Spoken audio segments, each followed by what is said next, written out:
Well, welcome to the AIA. It's a great pleasure and indeed an honor to be holding the conference here. I personally look forward to being part of it in the next few days. Tonight's talk is taking its theme from this quotation from WAC 5, the World Archaeological Congress, which was held in Washington some 5-6 years ago. And I quote, "It is the responsibility of archaeologists conducting fieldwork to make themselves familiar with, acknowledge and respect all the cultural values of the site they're working on, and to share their knowledge with local communities." The talk I'm going to give tonight is essentially about the Butrint Foundation's project in southern Albania, focused on Butrint, which you can see here. I'm still echoing loudly, above the Straits of Corfu, with Corfu out there, working with, in partnership, the Packard Humanities Institute. I want, at the same time, just as a little taster, to give you a few moments on a recent field survey that we carried out. That's a little better, thank you, Tina. A recent field survey that we carried out looking for the villa of Titus Poponius Atticus, hence the element of Atticus in all of this, before going on to describe the Cultural Heritage Programme, and then I hope to reflect a little on where as archaeologists in the 21st century, on the basis of these experiences, where as archaeologists we perhaps should be working. Albania is a remarkable little country. It was created in 1913 as a result of the Treaty of London, following the Second Balkan War. It extends from the mountains in the north near Montenegro and Kosovo, as many of you will know, down through to northern Epirus, and Butrint is down here. For much of its history, it was governed by this gentleman, Enver Hoxha. Enver Hoxha became leader of the country, General Secretary of the Communist Party in 1944, November 1944, and he then set up a series of alliances, first with the Yugoslavs and the Soviets, then with the Soviets alone, until this moment in 1960, when he broke with Khrushchev and Brezhnev. This is a painting that's now in the National Gallery in Tirana, Albania. And then he had a relationship with the Chinese, more of them later. And then finally, he broke off with the Chinese, and before his death, Albania, as he saw it, was simply an isolated country following the true path until he died in 1985. And some 6 years later, 2 years after the fall of the Berlin Wall, Albania sought to have its first democratic elections. Since then, it's gone through an uneasy period, marked in particular by a crisis in 1997, the Pyramid Crisis, when the country reverted to civil war. But in the last 10 years, it's been very stable and grown exponentially in many respects, and it is one of the poster childs of the IMF from that point of view. The site and area I'm talking about is Butrint at the bottom, at the southern part of the Adriatic Sea, in what is northern Epirus, or just to the south of Illyria. It's a site that is remarkably pretty. You can see the inscribed site, UNESCO World Heritage Site here on the peninsula, on the Vivari Channel leading into Lake Butrint. In the distance, you can see the Straits of Corfu and Corfu itself. The site was made in many respects by this gentleman, Luigi Maria Ugolini. And he did it intentionally, and he describes in his first monograph dedicated to Benito Mussolini, he did it in essence in the footsteps of AENEAS, trying to create in those footsteps what Schliemann had created at Mycenae, which is where his preface to his first volume was written, creating in a sense a new site, a new place that 2 years after he started the excavations, and they started in 1928, was already a point for tourists from Italy in particular, and increasingly for those who took Virgilian cruises, as they were known, in the early 1930s.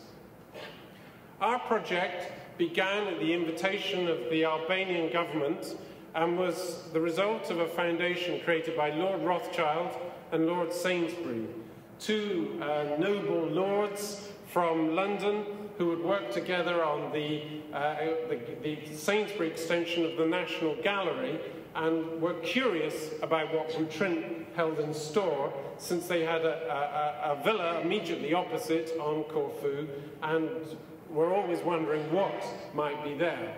The foundation was created in 1993.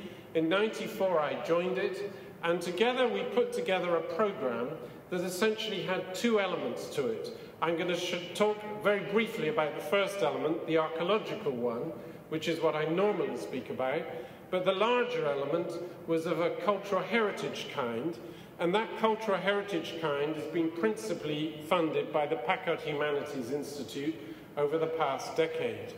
Here is the team, as we were a couple of summers ago, and they involve principally Albanians now, but students and scholars from many different nationalities in Western Europe and indeed further afield. The site as a place has an interesting history as a result of 10 years of major excavations. It's not one long, uninterrupted urban history as UGOLINI himself believed, nor is it the kind of history I suspect that many of my Albanian colleagues believed when they gave us the opportunity to work here. In essence, it began as a Bronze Age hilltop household. Sarah Lima's talking about this in a session on Sunday. It then moved on to be an archaic sanctuary, probably an offshoot of the Corinthian colony at Corfu. It was clearly a major sanctuary in the early Hellenistic period, the era of Pyrrhus. It became a more substantial center in the late Hellenistic age, and that's what attracted in particular Julius Caesar here when he decided to create the colony. The colonists came, but then were unable to establish the colony. That took shape, as I'll mention later on, under Augustus, following the Battle of Actium. It was an active and successful late Roman port with a bishop that by the 7th century was in major decline. It had 3 phases of small Byzantine, Middle Byzantine fortresses. It became a town once more in the 11th century, and then ultimately it was fish houses, and it's fish houses today. As a place today, it was created as a tourist destination by UGOLINI. There's a film that advertises the site to Italians, made in the 1930s, with Italian tourists traipsing around much of the area excavated by UGOLINI himself. As a cultural heritage site, though, it really took shape in 1959, 50 years ago, when Khrushchev visited with his Marshal of Defense, as well as Enver Hoxha. Enver Hoxha was keen to sustain that year the relationship with the Soviets, so he sent down the local archaeologists, Demostin Budina. They built a road, the archaeologists built the road, linking it to Saranda. He killed all the snakes which were leaned up against all the monuments because they feared that Khrushchev would be bitten by a snake. And they walked around, at which point Khrushchev was most fascinated by the prospect, as he told his Marshal of Defense, the prospect of building a nuclear submarine base here. Since Hoxha understood Russian, he reprimanded the Soviet leader, and he tells us that he was much more interested in the Illyrians, and it would become a tourist site instead. And indeed, that's what happened. It became rather a tourist site in the 60s and 70s, which, for example, English Communist Party members, after visiting the Mao Zedong tractor works at Elbasan, were invited to visit. It became Albania's first World Heritage Site in '92, soon after democracy was brought into Albania. And now, in 2009, it's without doubt the best-known place in Albania and the second tourist destination after the beaches of Durrës, where Kosovans and Macedonians today come to take their summer vacations. Just a little elaboration, because this is the Archaeological Institute of America, an elaboration on the sequence. One of the Bronze Age sites, Calivo, that I suspect Sarah Lima will talk about, looking across to Butrint. The earliest archaic terracing on the summit at Butrint, probably dating to the 7th or 6th centuries BC.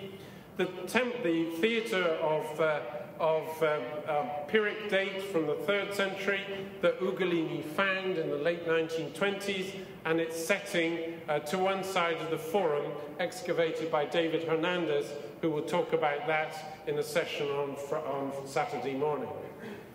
Here is that first town, the first town with its forum and the forum excavations that David Hernandez from Cincinnati will talk about.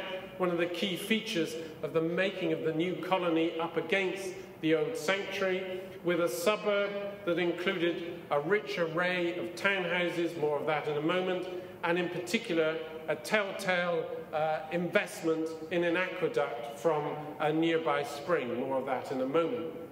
The late Roman port, distinguished for its baptistry, but also for its fine townhouses. This is the Triconch Palace that we excavated in the late 90s and earlier part of this decade, and a sequence of later 6th, 7th century houses, dwellings that succeed that with the accompanying cemetery.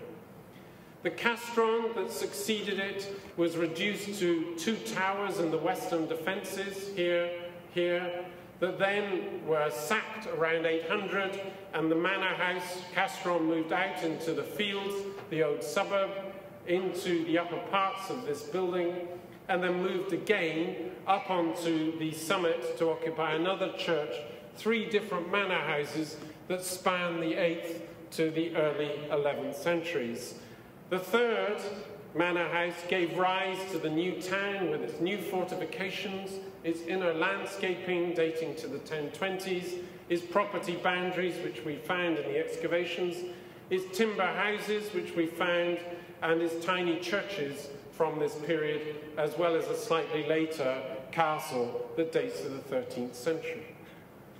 The Venetian and Ottoman fortified farms are in many ways precursors of the farms that are there today. The fish, according to the Venetian sources, was magnificent, and the area was rich in woodland, which was used in particular for the barrows to take the salted fish away.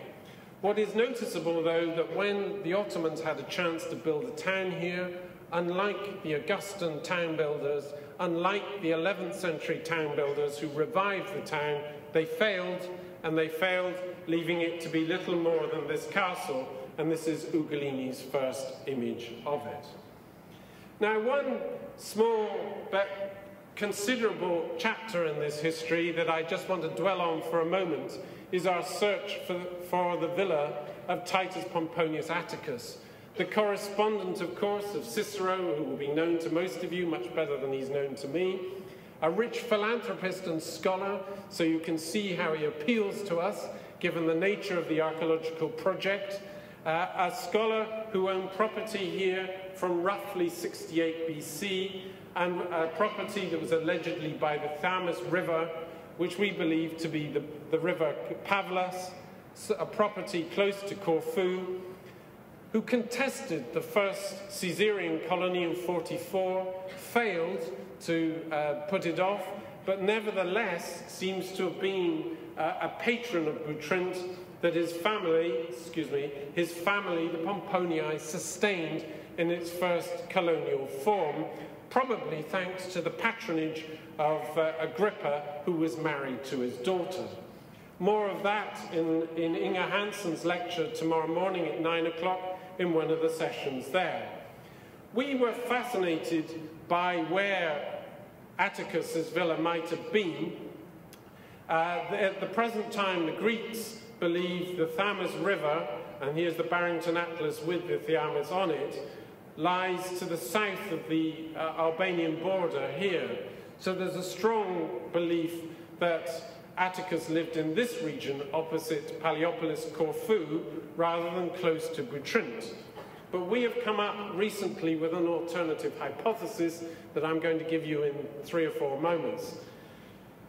First of all, we looked on the shore of Lake Butrint to a villa that UGOLINI himself had found, and for a moment we thought this was the famous Amaltheum, but it turned out to be the wrong date. This is a 1st century AD nymphaeum or water feature that goes with a large maritime villa that looks out across Butrint called Diaporit that has a late antique phase to it, and you can read more about that in the journal Roman Archaeology for 2004 rather.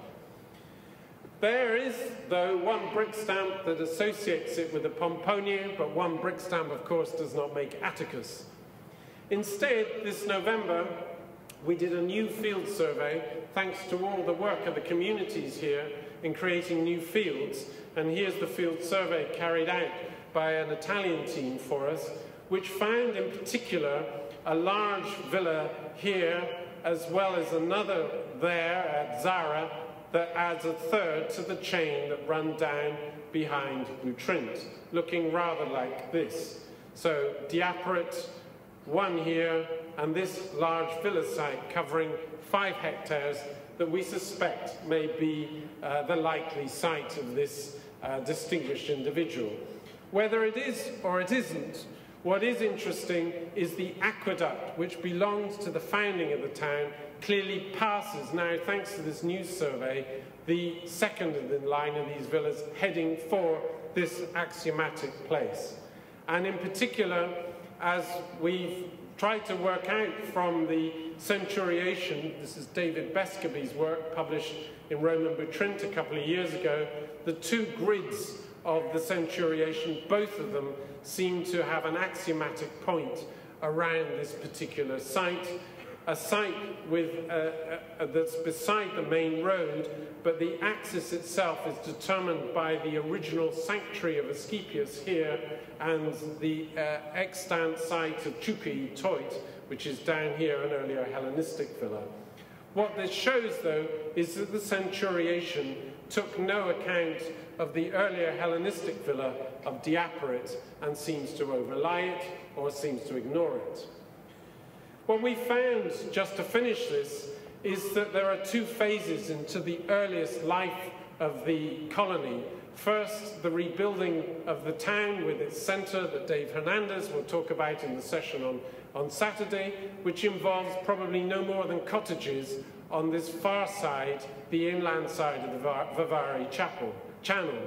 And then secondly, almost immediately afterwards, and certainly by the Flavian period, a small planned suburb on a slightly different alignment with a new topography and townhouses occupying the range of roads that are there, almost certainly associated with the bridge, the remains of which we found 2 years ago. The topography is complex, and the placemaking here is complex, but nevertheless, the archaeology is there to be found. And as a Roman colony, as Hernandez will describe on Saturday morning, we're beginning to come to terms with its generational change, much as, for example, we've been coming to terms with the changes between the mid and late Byzantine period. Whether Atticus or someone else was the agent of making this place remains to be found, but nevertheless, within this environment, there's clearly a rich and detailed topographical archaeological record to be understood. Now, I really wanted to talk much more about our work as archaeologists here, work encouraged by the Packard Humanities Institute, first to archaeology, to do the things that as archaeologists we take as norm, and secondly as placemakers, given this rare privilege to work in a country that's trying to rebuild itself after an exceedingly difficult period. Our archaeological responsibilities are fairly straightforward. Publication, which we've started to do, some of which you can see on the David Brown bookstore, both in scientific and popular form, which you can see that we've tried to do in Albanian and English as we've reached out to our Albanian colleagues. We have, in Brian Fagan's famous words, few I wouldn't say no, but few dirty secrets, in other words. We have tried to publish and be damned.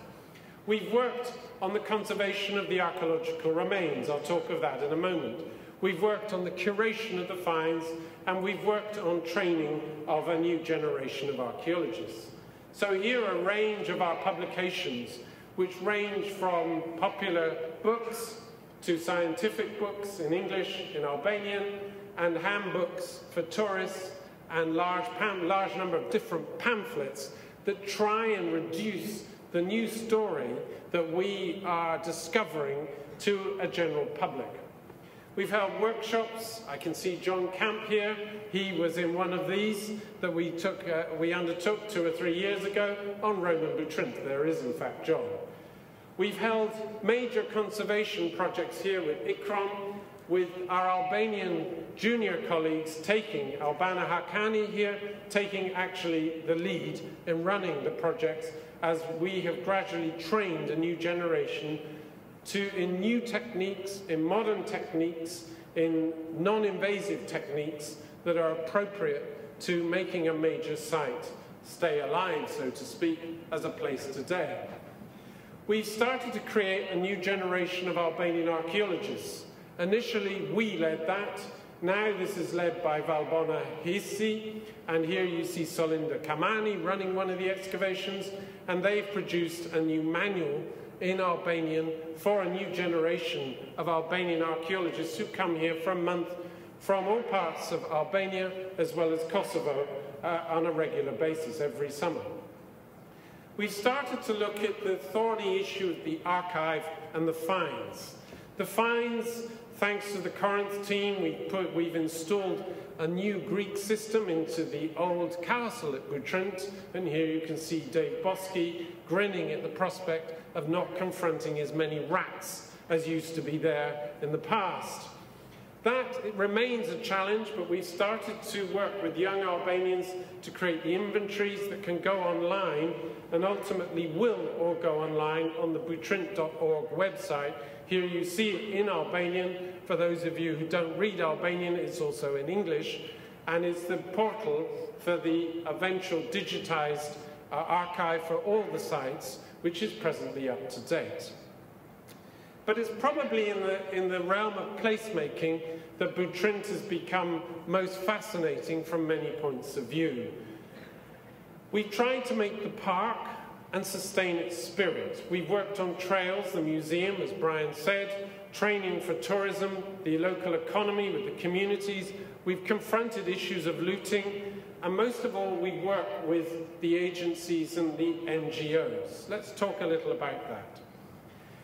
Butrint was inscribed here as a 19-hectare archaeological site. It was, in other words, in UNESCO's mind, the site that UGOLINI had found in 1992.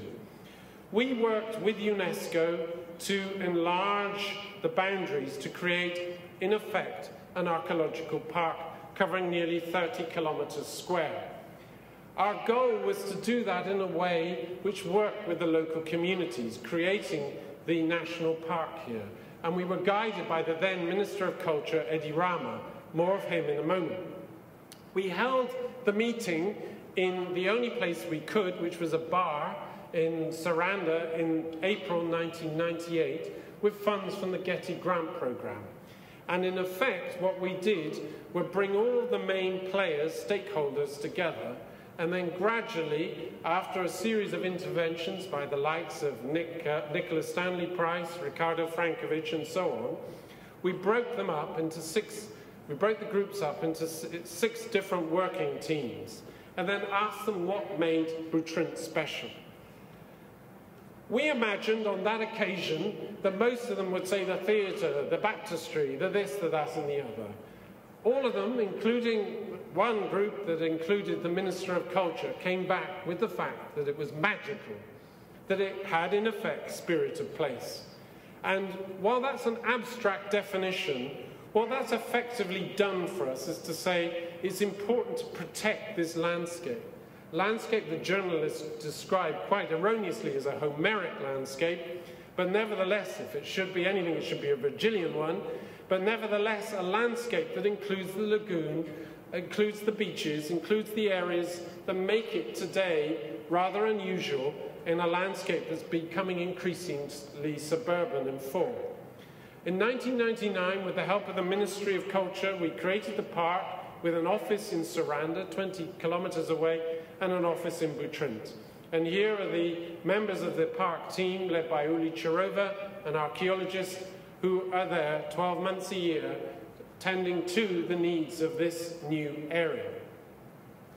The park, as I said, had been a park since the 1970s, when many people went there, having visited collective farms, visiting factories at the time. So the central trail is still the trail from that era. But what we've tried to do is to make it more modern, with signage, with leaflets, and all the rest of it. The consequence has been a steady rise in tourists.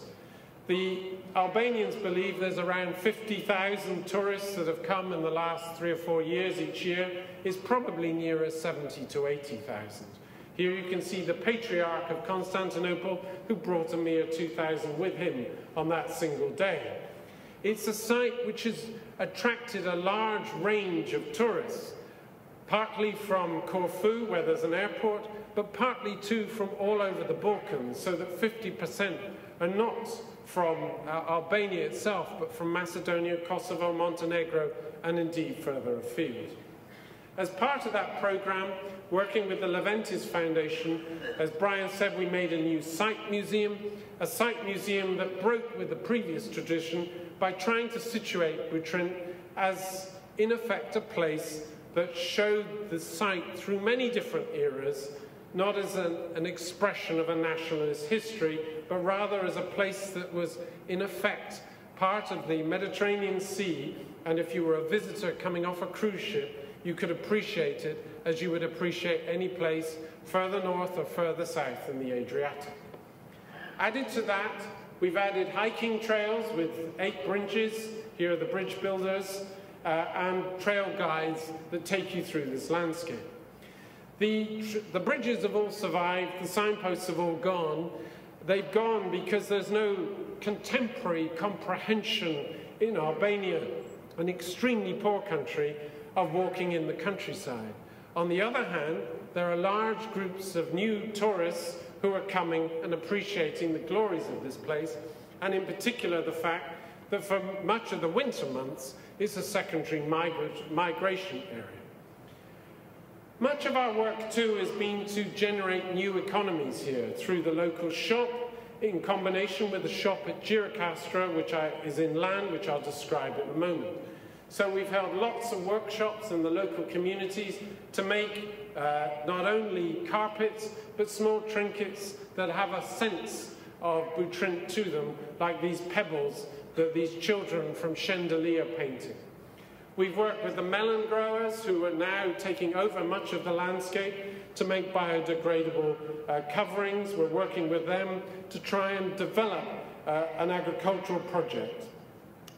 Equally, we work with the schools, creating a schools guide to Butrint for the local school, and this school, Vrina, was one that we completely rebuilt in 2001, thanks to a grant from the Japanese WorldMate Foundation.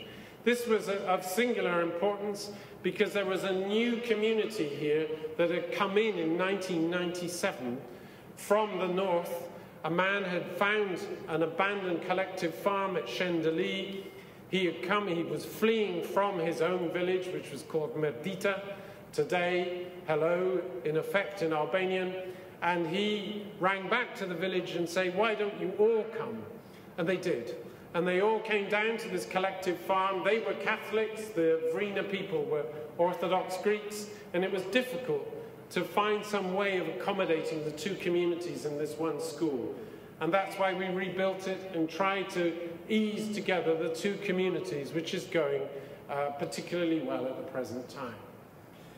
In 1997, we were extremely fearful that after 4 years of work at Butrint, that the site would be looted in the anarchy of the so-called pyramid scheme, as it had been briefly looted in 1991. In 1991, this statue of Livia as well as another 10 statues were stolen. Livia was found in the United States in the care of a distinguished individual in New York, known to many of you, and identified by the now president of the AIA, and we, through his good offices, put the Albanian embassy onto this distinguished individual in New York, and they released the statue forthwith. And here you see it, and it's now back in Butrint Museum. The truth is, in 1997, though, there was no looting. And indeed, notwithstanding the fact we've been digging far out from the site, we've never suffered any of the subsistence diggings that have gone on elsewhere in Albania, notably 20 kilometers to the north at Foinike. And here you can see in 2004, one of many tombs at the foot of Foinike that are being machine excavated by local families as they try to make some small income by selling the contents across the border, smuggling them across the border into nearby Greece. In other words, we tend to believe that the lack of looting at Butrint is not due to the fact that we've got people there, but rather to the fact there's a sense of identity to Butrint as something magical and important for the communities around it.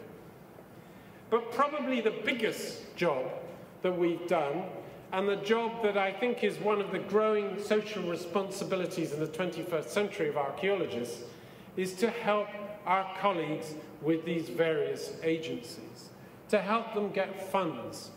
How on earth do you fill in a European Union application for funds and partnerships if your first language is Albanian and you barely understand English, French, or whatever? It's a real challenge. How do you work with the IMF?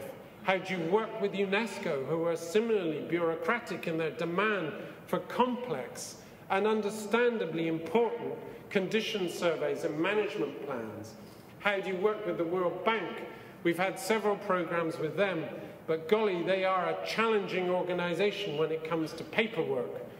And then how do you put proposals to American, to British foundations that attract their attention and make this place, these projects, seem attractive enough to fund in a land which has obviously had an uneven recent history? How do you form those foundation partnerships? That's one of the areas, frankly, that is most challenging for us. An older generation, as in our world, finds these things exceedingly challenging, exceedingly exercising. Who of us wants to fill in those forms for travel, let alone the long, long foundation forms which are required by certain, and understandably required by certain of the various agencies here? This is one of the challenges for us as we build places. We have tried to work with other places following those principles at the request of the Albanian government. So the local port, which was a little gem, we've tended to say, okay, they want to build here, and they have. It's gone from probably 20,000 to 40,000 in the last 10 years, with all these high rises and infinite number of empty hotels, as funds have been sent back by emigrant Albanians to enter into a non-existent tourist industry. Nevertheless, what we try to do, and this is one illustration of several, we try to offer new leads here in terms of opening up the local museum, giving the town some historic identity. This little book produced 3 Albanian imitations within 6 months, which is all to the good. And to create trails and other ways that mean that people will stay here as a gateway and then go on and spend their money in admirable ways locally to support the economy. The biggest of these projects that we've undertaken has been in the town of Gjirokastra at the request of the Albanian president. Gjirokastra was a great Ali Pasha center. It has this marvelous castle that was drawn by, amongst others, Edward Lear, and it has 230 Ottoman houses. Here, Ismail Kadare was born, as was Enver Hoxha. And it was really the cultural heritage gem of Albania until 1991. Now the houses are falling down. In 2001, we set up a small office, and then we started to build first to create a management plan, then to submit this with Albanian collaboration to UNESCO. It won World Heritage status in 2005, and gradually we are working through our Albanian team here, and sorry, I forgot to point out Frank Matero from Historic Preservation here, with our Albanian directors, Sadi Petrella, Elenita Roshi, trained at Cornell. We are in the process through the Gjirokastra Conservation and Development Office of building not just one or two restorations, but in a sense a new culture amongst the municipality, working with the municipality on conservation, on development of all the resources not just within Gjirokastra, but further afield, like this one in Antigonea, a great and famous Hellenistic or Illyrian site that was sacked in 168, 167 BC and lies 10 kilometers from Gjirokastra. Building the trails here, creating the panels, the pamphlets, and in particular encouraging our young Albanians to do it has been the purpose of the task. And so we worked further afield, first in Apollonia here, and then to help the creation of a series of archaeological parks based on the Butrint model with UNESCO patronage from 2005 at Foinike, Antigonea, Amantia, Oricum, Bulis, Apollonia, Durrës, Leisure, and Skodra. Now, the Albanian Ministry of Culture at the time thought that places like Amantia, and you can see the stadium that Dave Hernandez photographed in his survey last summer, which is miles from anywhere, would soon become a honeypot like Butrint. I think Dave will probably correct me, but they probably get 20 tourists a year, but they put in the same infrastructure as that at Butrint. In reality, these are learning curves that we have to work with to try and take that forward. A bigger learning curve is undoubtedly, as expansion occurs, the creation of a modern archaeological service. At present, there is no archaeologist in the country with the designated role of actually going out to deal with rescue sites. All the archaeology comes from the Institute of Archaeology in its original communist nationalist phase, which was essentially research-driven. So sites like this marvelous Neolithic site on Porto Romano Bay, which is being turned into a new energy park for Albania, is simply going to be destroyed unless there's a new service. And that service is what's been exercising us recently. We've been working with the Ministry of Culture to try and get some sense of wider capacity building, but it is a very difficult and complex consideration for reasons I will come back to in a moment. So, where is Albania going? This is Edi Rama, the mayor of Tirana, who's the leader of the opposition party at the present time, and if the opinion polls are correct, he will be prime minister in the later part of this year. This is one of his earlier pieces that he wrote after giving new dignity to Tirana, which was an unbelievable mess in the later 1990s.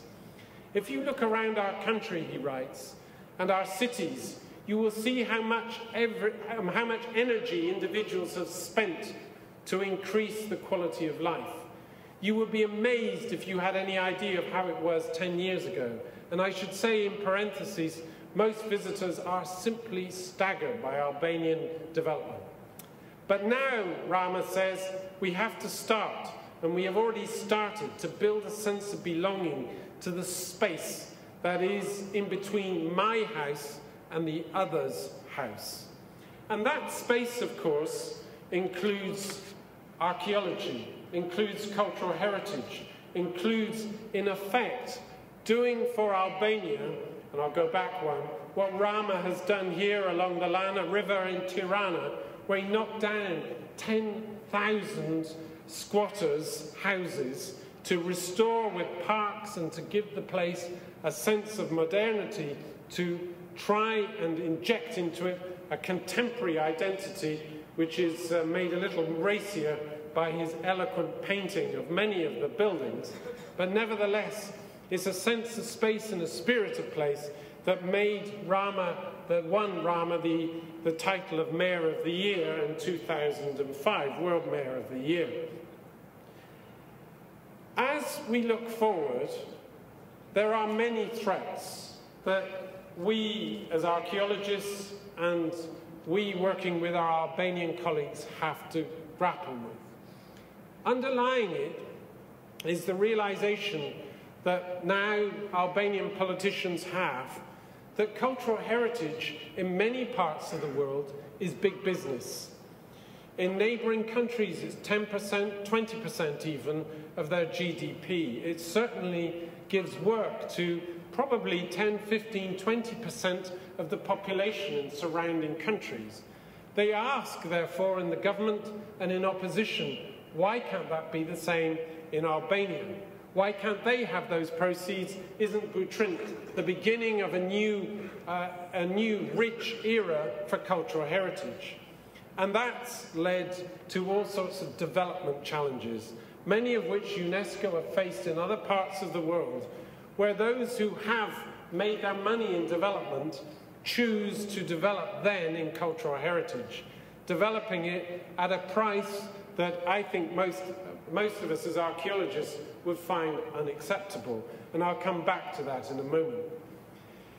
One of the things and a challenge for an old command economy like this is there's a lack of local stakeholders. Everything was managed through Tirana. Rama promises to change this. It remains to be seen. There is no one from the local community yet effectively as a representative on the Butrint National Park board. On the other hand, Gjirokastra is a step forward where we've got the local community well and truly involved, albeit sometimes arguing with us as to the right direction forward. And much of this involves clearly capacity building, creating a new generation who can make decisions and who can help, frankly, to build a sustainable future through international relations and through building, in effect, relationships that are based on working with the agencies, working with the foundations to try and help a new generation and to help the country. Most of all, reflecting back on Rama's statement, there is the challenge of sustaining the spirit of place, something that's appalled the World Bank, and you can read about it in many of their reports. Butrint is eye-catchingly beautiful. It has an exquisite landscape, but nevertheless it's challenged, as I will show you in a moment. Saranda, by contrast, was beautiful, but has been much destroyed and is yet to learn the lessons from Tirana. And there's the threat to many other places. The spirit of place that will attract tourists like yourselves is actually being destroyed, and therefore one of its main assets is actually in jeopardy. This is nowhere clearer than at Butrint. This is what I call the pet cemetery that was put here in a slightly earlier age. And this is a headstone. It reminds me of the kind you will see for the monarch of Great Britain, for corgis. And next to it is a sapling. In this case, it's died, perhaps because it's up against a headstone marking the visit of Silvio Berlusconi. And many of the other great and the good have been actually commemorated in this little cemetery that greets you as you go into Butrint. Why? There is always this desperate challenge to even a place like Butrint to put in here in these areas that are coloured in green, new discotheques, new areas like the Dry Tree, where you can basically replicate on this side of the coast what has led to the destruction on the other side on Corfu, namely rows and rows of concrete and unedifying buildings. Now maybe they should be allowed to do that. And maybe it's this rather colonial approach that says, gosh, this is something of a blight. But certainly there should be a discussion of the benefits, the cost benefits of one or two destructive interventions like that on the ever-growing tourist and identity issues that are associated with Butrint itself. So, as my time comes to an end, I come to two conclusions. One which is splendidly archaeological and provocative, which I thought I really liked. Post-processionalism has become archaeologists writing to archaeologists about writing about archaeology. That's in an article about heritage management as Dr. Smith challenges where things have been going. And here in a book on development theory, this means going beyond the evident narrowness, verging on narcissism, of the existing self-acclaimed, self-critical epistemological awareness to draw on a deeper and more wide-ranging set of analyses. And what should they be?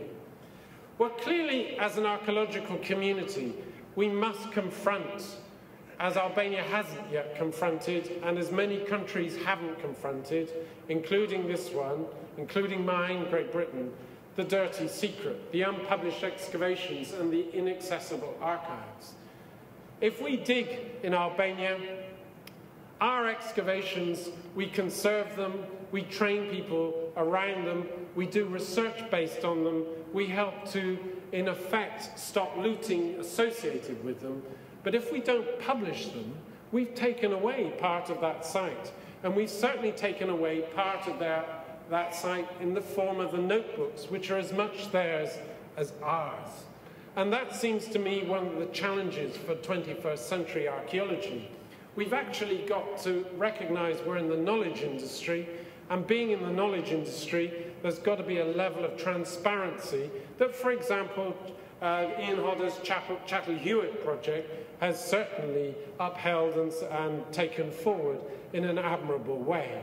Having inaccessible archives in the 21st century for a country like Albania robs it of part of its patrimony and is surely as criminal as looting part of the site, especially if those excavations aren't published.